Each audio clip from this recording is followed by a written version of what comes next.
I keep talking about the lockdowns on all of the podcasts because people do forget what happened to us. I was like, not gonna do this, people. It's like, you gotta kick me out here. I had similar experience, and I didn't know Nostr at that time, but I wasn't even planning on talking about the pandemic, but that's, I mean, the perfect reason actually to get into it.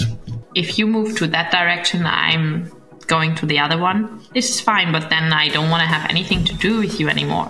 And you're just going to accept that. So you can't save everybody, right? Your username, which is your public key, and then you have your password, which is your private key. And you can use that private key on different apps, and you don't have to create a new account all the time, for example. Before Milei became president, people were considering to leave the country, and they actually came back.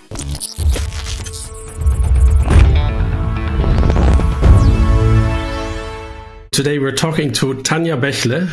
She's an author, a writer, an event manager. She's a runner, and since recently she's also an ice bather, right? Yeah, that's true. But most importantly, you are a Nostr ambassador.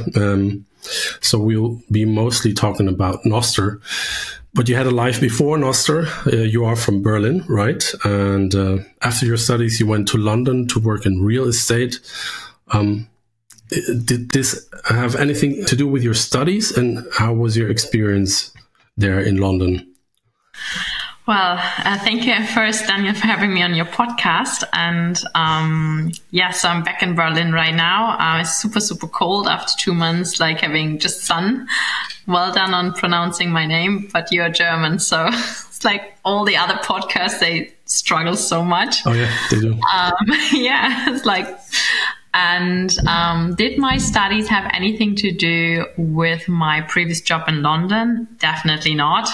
I studied communication science and management. I was actually in TV before. So I worked for Sky TV and for German's biggest breakfast show, Good Morning Germany. So I was an editor there for like 5 years. So what did you edit there? Like I did, I was like interviewing, I was like mostly focused on the celebrity part. So I went to the red carpets, events, or like film festivals doing the interviews and these kind of things. Yeah. Right. Because I first saw you when you went to the podcast of Nico Jilch. Yeah. So for me, that was, you like entered the scene out of nowhere, and all of a sudden you were in podcasts from all kinds of hosts. So, but you had experience before in TV, and you were hosting shows before. Yeah, exactly. But just behind the camera, not in front. Funny that you say that. Like the podcast with Nico, after that, like every conference, at least every German conference, people like coming to me. It's like, are you Tanja? I've seen you. It's like, who are these people? Yeah. What have I done? Yeah. It's funny. Yeah. Nico actually messaged me the other day, so we're going to talk soon. Again. It was really, really cool. Oh, yeah. Yes. Again. Yeah. Cool. Yeah, you've had quite a journey from working in a high-pressure real estate to spending time in a silent monastery in Thailand. What made you realize you needed such a change, and what did that experience, how did it impact your outlook on life, let's say? Well, everybody who has been to London or worked in any major city probably, or like worked in a crazy fiat system, I'm calling it now, knows how much pressure out there is. Like you have to work harder, faster, higher, and then at one point you just like burn out, right? Like if you don't want to cheat the whole time, like drinking too much, smoking too much, taking some supplements. And I had the luxury of having my parents behind my back and said, like, they said, Tanja, there's something wrong like with this world. And then I decided to make a cut and go inside and like work on myself. I mean, I wrote an entire book about this journey, right? So I was like, if people are interested, they just can read it. It's my first novel I published in German and English. So it's a very wild roller coaster what I've been through. And after that, like the pandemic, like the lockdowns hit, that was 2019, 2020. And then it was really weird timing because like I just moved back with my parents, had no job, had no flat, had no money because I've spent everything. And then this system was just like collapsing here in Germany. And like we were thinking, what is wrong there? What is wrong here? And you keep asking like yourself and like other people's like, is that normal? Is that the world we would like to live in? Is that a world where you would like to have kids? And so slowly I got like into so like I faced things from a different side of angle, and I was looking for an answer. It's like I was looking the last kind of 4 to 5 years for an answer. It's like there must be something. It's like we cannot just be the only people who look and like reflect on things and think differently. So did the pandemic play a big role in your change of, because it did with me too. For me, Definitely. It was shocking how quickly you can change or move people into a certain direction, and how accepted it was all of a sudden to censor opinions. To me, that was shocking. Was that also a reason, that experience, why you got into Nostr? Yeah, definitely. And like I keep talking about the lockdowns on all of the podcasts, because people do forget what happened to us, like what the system, the government did to us, especially if you refuse to take a vaccination and you try to fight against the system. It's like my parents, like they're doctors. I work for the biggest hospital in Berlin, and like the amount of times I needed to go to my boss, and they had set up like appointments already for me, like to taking a vaccination. It was like, are you crazy? It's like, I'm not doing it. And then they bully you. I had then suddenly my own office. I was not allowed to come to the office anymore, and all these kind of things. Yeah, I was on a red list. Which hospital was it? It was a Charité. Oh, so where Drosten is yes. residing. So it was the biggest house, the biggest hospital, and I was there just a project manager, right? Yeah. And I was like, not gonna do this, people. It's like, you gotta kick me out here. So, and because no, there's no point. But I think the worst thing was like that you had all these rules and restrictions, like unvaccinated people were not allowed to leave the house after 10 p.m. Like, are you crazy, people?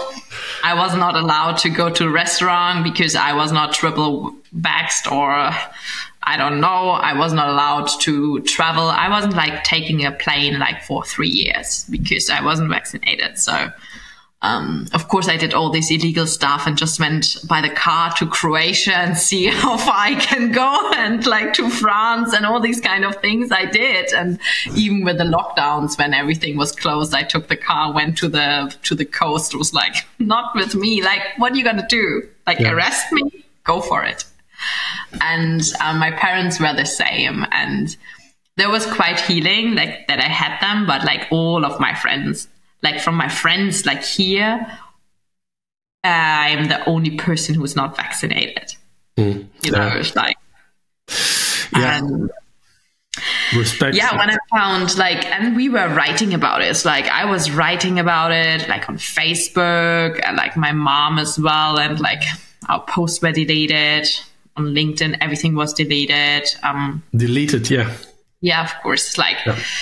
This is like shadow ban. I was like, okay, people. And like, this is so bad. And yeah, when I found Nostr, like last year in June in Prague, I was like, oh my God, it's like, this is brilliant. Yeah, absolutely. I mean, you've heard that Mark Zuckerberg just recently said that he was forced to cancel everything. And it was also a reason why I deleted my account on Facebook, because I posted a couple of articles and it was just immediately censored. And then, I mean, I had the biggest network of people that I know from school. I had them all on Facebook. So for me, I thought several times about deleting the app, but then I was like, I'm going to lose the whole network. But that was for me the final moment where I said, okay, I'm not going to accept that. I also deleted my account, and now it's coming out that he was forced by the Biden administration. I mean, it's not that I trust Zuckerberg at all, but I had similar experience, and I didn't know Nostr at that time, but I wasn't even planning about talking about the pandemic, but that's, I mean, the perfect reason actually to get into it. Yeah, it is. And people do forget like what happened, and it will happen again. Like people will exactly act like that again. They will not learn. And you think so? Yeah. Yeah, definitely. Of course, like even now, it's like things come up, studies come up. It's like even now people are like 100% convinced that they did the right thing. And so it's like, it was sad timings. But on the other hand, I'm grateful for it, because like then you actually see who are your friends, who are the people you can trust. So who's waking up right now and who's not. And it's fine if you see society getting separated. It's like, if you move to that direction, I'm going to the other one. This is fine, but then I don't want to have anything to do with you anymore. And you're just going to accept that. So you can't save everybody, right? True. Yeah. I was honestly also disappointed in many people, and there were fights and discussions, and I felt like a loner at work, but I could work remotely, so I had a little bit extra freedom I didn't have to get into the office. But true. Yeah. I mean, crazy times, and I hope it's not going to happen again, but you're probably right. So that was the main reason you got into Nostr.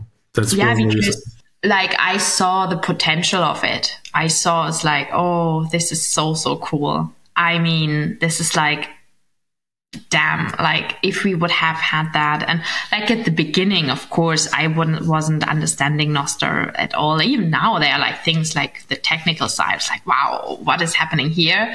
But it's like at the beginning, I was like, oh, this is a Twitter clone. Yes, you can write, you can publish stuff. And then like right now is like, I've been there like for like 7 months right now.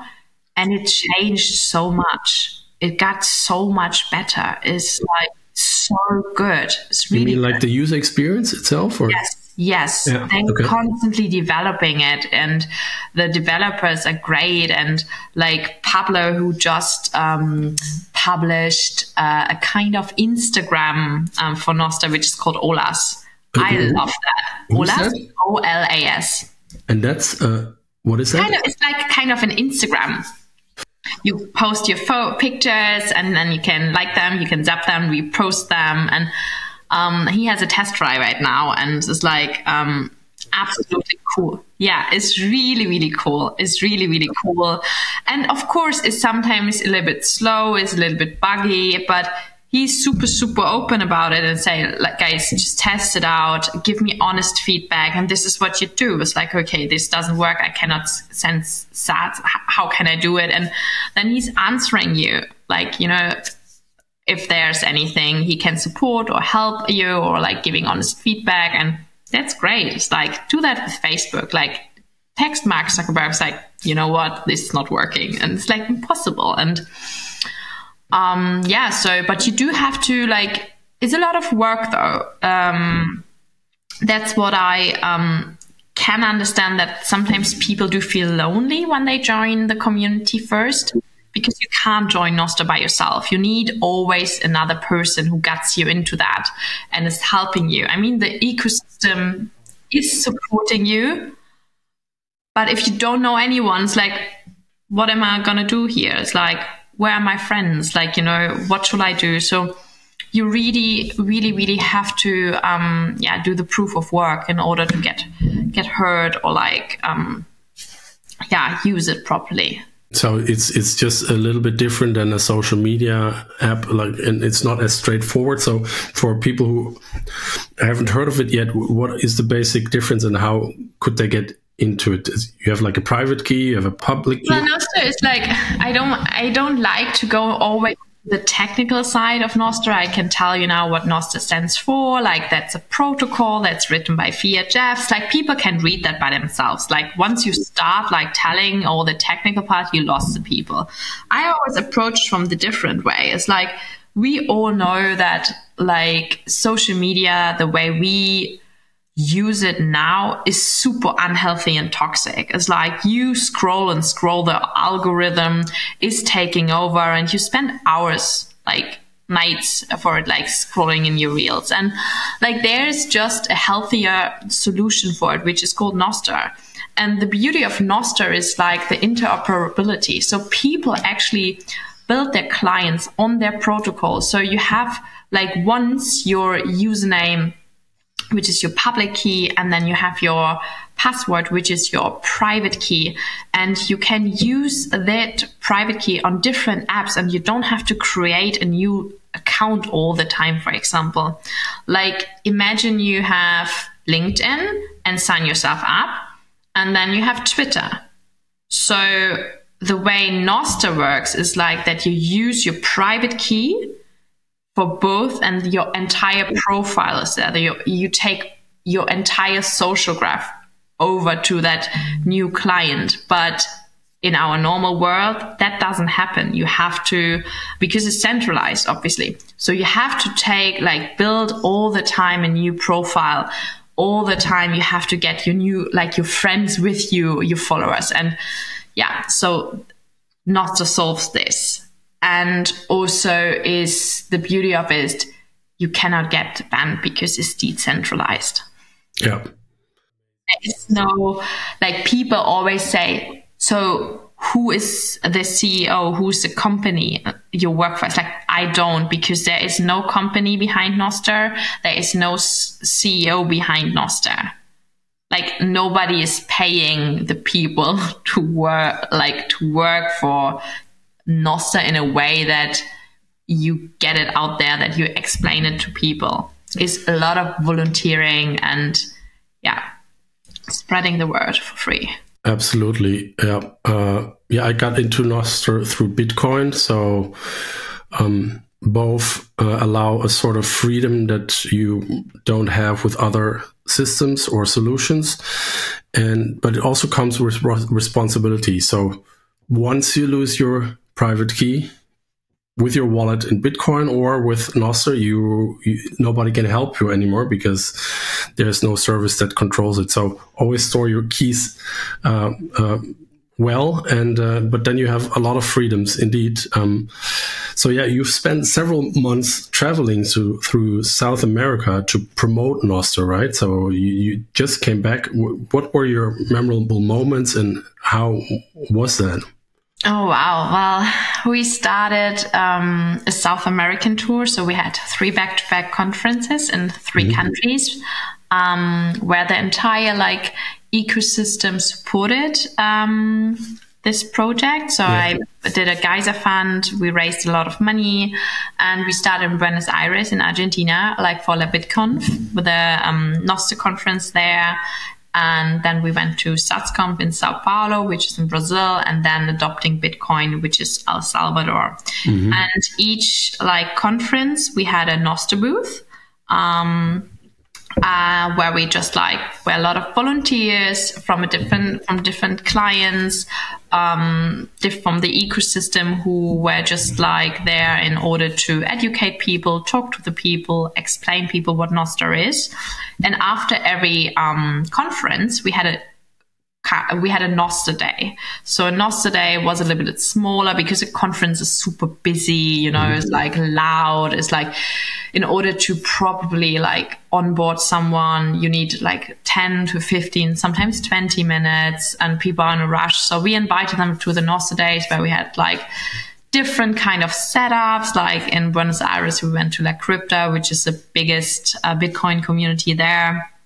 We had like a nice kind of like get together, more networking. And then we had great speakers there, like Rebel came there for the technical part, like Efrat, for example, did the moderation in Sao Paulo and adopting. And like, it was like in a kind of like workshop, panel discussion, networking, but more close, more quieter. So, and there we just like showed the use cases straight away. It was a hands-on onboarding for the people, and that worked out absolutely amazing. It was a lot of fun. It was really, really cool.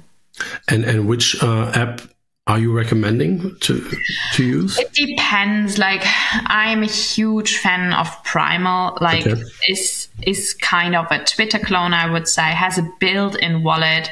For me, it's just like very easy to use, but I'm also like, I do like Olas right now. And also Yakihon is a great client, because it allows long-term writing as well, has also built in wallet, has no KYC. So it's really, you have to do your own work and like figure out what you like. I wouldn't say do this, do this, do this. The way I onboard someone is like, okay, we're going to set you up an account. We download like 3 to 4 different apps, and then you just play around and see what feels good for you, what you like, what you don't like. Is there any, because it's decentralized, is there any way of actually measuring the success? Do we know how many people are actually using Nostr?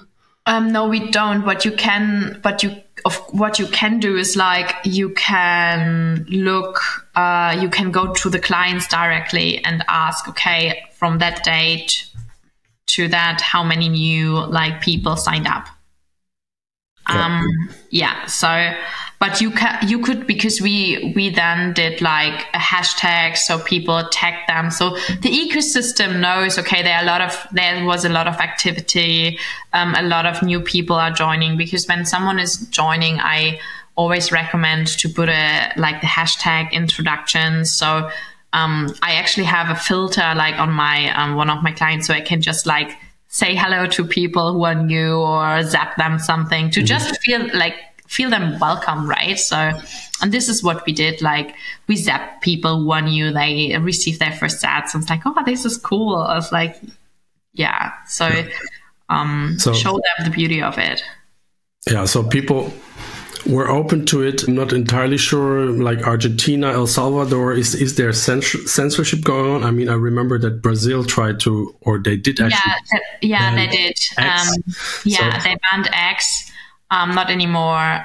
But like Salvador now is like, but Argentina is like, I don't know if you've seen the news, like the country has been very, very like in a bad situation over the last couple of years until Milei get president. And there's like in Argentina is a lot of movement right now. I'm so like, the next Nostr conference is actually in Buenos Aires this March. So, I'm very, even Buenos Aires is a very big city, and I mean, I'm from Berlin. I hate cities. You do, yeah? I don't know. It's like, I mean, maybe I'm at that age where right now like the nature, but Buenos Aires was just very, it was big, but it was different. I mean, I lived in a nice area, and there was just so much light. Like the sun was like, and the people, it's like, they are just so kind. I don't speak Spanish. They don't speak English, but you know, you have like, great conversation, great support, and it's cool. It was really nice. Yeah, I mean, here, like, people that are interested in liberty and freedom and self-sovereignty, they're all very pro-Milei, and we hear from them at least very positive feedback that he's changing everything around, and like inflation is going down. But the Argentinians I speak to here, actually, well, there were like 2, 3. They were actually not that positive about Milei. Do you have any? Did you get any feedback from the people, from the locals there? Yeah, definitely. I mean, the locals there, I know that before Milei became president, people were considering to leave the country, and they actually came back. So they are so fascinated what he's doing. They're a huge fan of him, and they are like, yeah, he's fixing our country. And like all the people, the local people I know, they love him. They really admire him, and he's different. He's harsh. The way he speaks is like incredible. But yeah, I think it needs someone like that in order to change something. And it has been a year, and I don't know how it was before. But they say, like, the people I know is like, they say he did change a lot of things, even though right now what I realized is Buenos Aires and Argentina is super expensive. Is it so expensive for German terms? Yes, Really? It's like Berlin prices. Really? Not kidding. It's Berlin prices. You pay for coffee to go like $5.50. Like, yeah, it's crazy. Are you kidding me? Yeah. So it's not a place to go to have like reasonably cheap holidays or something. No, Okay. No. Save your money. Okay. No, it's really expensive there. Crazy. So for the locals, it must be unbearable. Insane. Yeah. That's why so many people right now like are on the streets, and yeah. Wow, crazy. Yeah. So, but all in all, you had a memorable experience. Is there any difference culturally or with acceptance to Nostr that you think, it was much different in El Salvador or in Brazil or in Argentina? I wouldn't say so. I like to compare it to Europe. Like people, if I talk to people about Nostr here, they don't get it really. Like the people in South America get it quicker. They see the urge. Yeah. And here, because for the most of the people, like everything is fine, everything is okay. It's like, really? Still, it's like, I don't need anything. Why? Because like I'm on Facebook, everything is fine. Like it works for me, and the people there just like see the urge for the change. Yeah, that's crazy. So we still may have to go through more pain. I mean, even though, I think there are quite a number of people who see the necessity, but the most part, they may still not see that. That's interesting. Yeah, I mean, we saw a lot of censorship, and for me, it's kind of a bit, strange to see that we, like most of the exchange of idea and communication by now happens on the platform of private companies, right?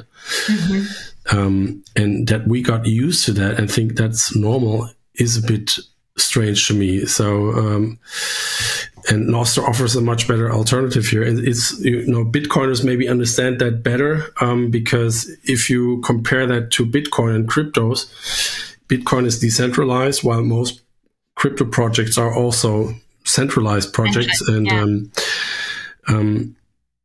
So the conditions can be changed later on, even if there are good intentions. So what's coming next? What are your plans for the future? So I fly to Mexico on Sunday. Okay. I'm going to meet Isabella to help her a little bit, like Bitcoinizing her island, Isla Mujeres, because I think that's just fascinating, is that she's going to Bitcoinize an entire island. And I love that. And Then, and also like I've never been to Mexico, and can you imagine I was like 2 months in South America and haven't been to the beach? Wow. No, because like I lived like 5 weeks in Buenos Aires, and Buenos Aires doesn't have a beach. And I was like, yeah, so I go back to Mexico, and then I go to El Salvador again for Plan B. And this time I will be there like 10 days or so, and try to actually see a little bit more the country, because last time I was there for the conference, it was the end of our tour. We were super exhausted. Everybody wanted to just go home. Like if you live with 8 people, like for like a couple of weeks in the same environment, like it was just exhausting. And I was like, I just want to go. I had enough. And this time I was like, you know what? Let's give this a nice new, like, I don't have to work there. I can just attend the conference, meet the people, get to know the country, and see what's coming. And then I do have, like, I have plenty of ideas. Like, you know, I have, in March, then is in Buenos Aires, the Nostr conference. I would like to go. April, I got invited to Bitcoin in Switzerland, the conference, to have their little Nostr workshop for the women, and it's in German, so that's really, really cool. May is obviously Las Vegas, and I teamed up with Derek Ross, so we would like to have a Nostr booth in Vegas and Prague. So nice. That's Wow. really cool, but that needs funding. Yeah. It needs a lot of funding, and that's the thing, is like, you know, I have so many ideas and would love to just like travel the world, educate people, but who's paying for that, right? Yeah, but you kind of managed for South America, right? No? I mean, it was like we raised 20K, it cost us 40, or the travel cost, and yeah, it's just insane. Like the amount of money you spend. And I mean, I quit my fiat job, like, so I don't have an income right now. Like I'm a freelance event manager. If there is a project coming up, great. If not, then it is what it is. But this is fine, because I think there will be coming opportunities, and I absolutely made the right decision. So yeah, I mean, I've been to a couple of conferences, Madeira, Prague, Amsterdam, and yeah, a lot of people are really believing in the cause, and they're putting their own resources into that. And most people are actually not really making money on these conferences, but it's a very strong community. But I also see how it is exhausting in a way. So you meet so many people, and next time you know more people, and it's very positive, but also draining. yeah. And financially also draining. So it's not always easy, and sometimes you have to skip one conference. But in total, that sounds very exciting, I have to say. Yeah. So are you kind of drawn to South America, or are you just trying to flee Germany? I mean, it's not a secret that I'm looking for a new country to live. Oh, okay. Yeah. I want to go get out of Germany. I don't see myself here in the future. I'm open to everything. Like Europe is, yeah, I don't know, maybe like Italy or Lisbon or Spain, but South America is something I could like, yeah, I don't know where. Like I love Brazil as well. It's not so safe, you know, but has great beaches. Brazil, yeah. Really, really cool. But it's like my parents are here, so I have to bring them with me. So if I go far, is that the plan? Yeah, that's the plan. It's really? Like my dad said to me, Tanja, just make me a plan. I sell everything I have. It's like we sell the house, the flat. It's not a problem. Yeah. I mean, I'm basically I think the same, but my family is not willing to go. So that makes it difficult for me. But in general, I believe the same thing. And well, I have friends that actually did that. They went to Nicaragua. They sold their house in Holland and bought a little piece of land in Nicaragua in the jungle. And I think they're doing quite well. I don't know so well anymore because I deleted my Facebook account. And but yeah, I'm probably gonna contact them again. So yeah, interesting, exciting. Thank you so much for sharing your incredible journey and insights, and I wish you all the success. And I'm sure we'll meet at some meetup or conference again. I would love to come to one of the conferences in South America because I kind of feel drawn to that area too. Go to the Nostr conference. If to the Nostr conference. Yeah, it's like, the community is great. It's like, the Nostr conference last year in Riga was like my first one, and there was just different vibe. The people, and it's like a family because like it was just like 250 people there. Mm-hmm. It's not a big conference, like, you know, everybody knows each other. You can have a proper conversation, and it's not like there's no separation between VIP and what. Like that's what I don't like. Like these VIP exclusive events, it's like, I get it, but come on. It's like, I want to talk to people. Like, I want to have a great time. Like, and you don't have that with these small events. I really, really like that. Sounds amazing. Yeah. Well, thanks so much. You want to add anything as a final note? I just put my NPOP here. Follow me if you have questions. Yeah. Let's get you onboarded. Yeah, I'll put the NPOP in the description and the link to your book, and then hopefully see you soon, and all the best. Thank you. Thank you.